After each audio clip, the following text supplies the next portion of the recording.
Je parle anglais comme un anglais. Salut à tous. Aujourd'hui, petite vidéo consacrée à 10 faux amis que vous rencontrez en anglais. Des faux amis, ce sont des mots qui ressemblent à une signification, mais qui n'ont pas du tout la même signification. On se retrouve de suite. Voilà, 10 faux amis en anglais. Je suis sûr que vous en avez déjà entendu parler au moins de quelques-uns. Et vraiment, je vous invite à bien les apprendre pour ne plus du tout faire d'erreur. Quand vous dites un mot, les Anglais vont en comprendre un autre. Et ça pose vraiment des problèmes de compréhension dans une conversation, dans un dialogue. Allez, on commence tout de suite. Il y en a donc 10. Il y en a d'autres, mais ce sont les 10 principaux que j'ai rencontrés et que j'entends souvent dans les conversations. Le premier, c'est en fait. Tout le monde dit in fact, mais ce n'est pas in fact, c'est actually. Actually, ça s'écrit A-C-T-U-A-2-L-Y.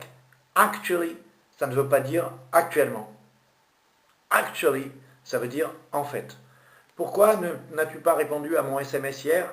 Why didn't you answer to my SMS yesterday? Actually, I was a little bit sick.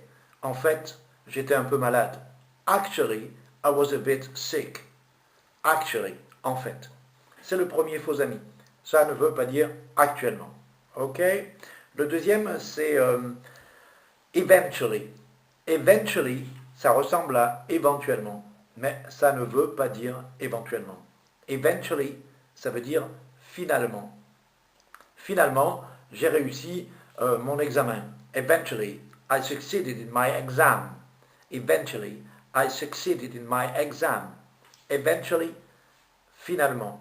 Je vous suggère de faire la pause à chaque fois pour les noter. Eventually, ça s'écrit E-V-E-N-T-U-A-2-L-Y. Eventually. Ensuite, on a un troisième faux ami qui s'appelle location. Location, ce n'est pas du tout une location. Une location, c'est rent.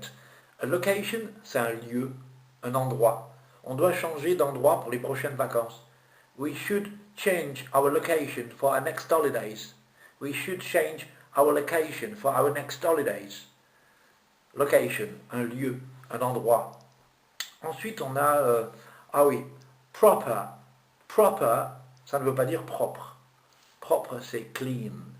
Proper, ça veut dire approprié. Donne-moi une réponse appropriée à ma question. Give me a proper answer to my question.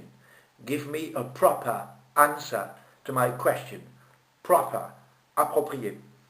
Ensuite, on a, j'ai noté 3 verbes. Le premier, c'est to resume. To resume, qui ressemble à résumer, mais qui ne veut absolument pas dire résumer. Qui veut dire reprendre, par exemple, la lecture. Mon ami va reprendre la lecture cet après-midi de son discours. My friend will resume his reading this afternoon. To resume, reprendre quelque chose qu'on est en train de faire ou qu'on avait commencé un peu plus tôt. Ensuite, on a to demand, qui ressemble à demander, mais qui n'a rien à voir avec. C'est bien plus fort. En fait, to demand, c'est exiger. D'accord? Exiger, c'est bien plus fort que demander. To demand. Ensuite, on a to rest. To rest ne veut pas dire rester. Rester, c'est to stay. To rest, ça veut dire se reposer. J'ai décidé de me reposer aujourd'hui. I've decided to rest today. To rest. R-E-S-T. Rest. Ensuite, on a un nom que l'on entend aussi quelquefois, surtout dans l'anglais moderne, figure. Figure, alors là, il y a 2 significations. Ça s'écrit F-I-G-U-R-E, on peut dire figure, figure, mais ça n'a rien à voir avec figure. Figure, la première signification, c'est une silhouette. Elle a une très belle silhouette. She's got a real good figure. Figure. Et puis, on peut le trouver, ce mot, en économie, en comptabilité, si on le met au pluriel. Figures, ce sont les chiffres de la compta. On a eu de bons chiffres cette année. We had good figures this year. D'accord? Il en reste 2. Donc là, il y a un adjectif qui s'appelle rude. R-U-D-E. Ça ne veut pas dire rude du tout, mais ça veut dire impoli. Et attention à bien le retenir, celui-là. Ce garçon a été vraiment impoli avec moi. This guy was really rude with me. Rude, R-U-D-E. Et le dernier, c'est caution, C-A-U-T-I-O-N. Caution, ça n'a rien à voir avec une caution. Ça ressemble à ça, mais au contraire, ça n'a strictement rien à voir. Ça veut dire la prudence. Ok? You should be caution to go there. Tu devrais faire attention, d'accord? Avant d'aller ici. Caution, prudence. Donc on les répète. Actually, en fait. Eventually, finalement. Location, un lieu. Proper, approprié. To resume, reprendre. To demand, exiger. To rest, se reposer. Figure, silhouette ou des chiffres en comptabilité. Rude, impoli. Et caution, prudence.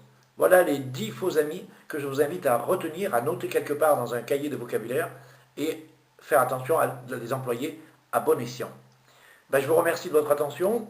Encore une fois, vous pouvez me contacter à l'adresse qui se situe dans le à propos de la vidéo, pierrebrunel849@gmail.com, pour me suggérer des idées de vidéos que vous voulez avoir pour progresser dans votre anglais ou bien pour prendre des cours ou des formations avec moi. Et surtout, pensez à vous abonner et à demander à votre entourage de s'abonner pour avoir la primeur des prochaines vidéos. Je parle anglais comme un anglais. C'est fini pour aujourd'hui. Toodle pep, cheerio, bye bye, take good care of yourself, bye.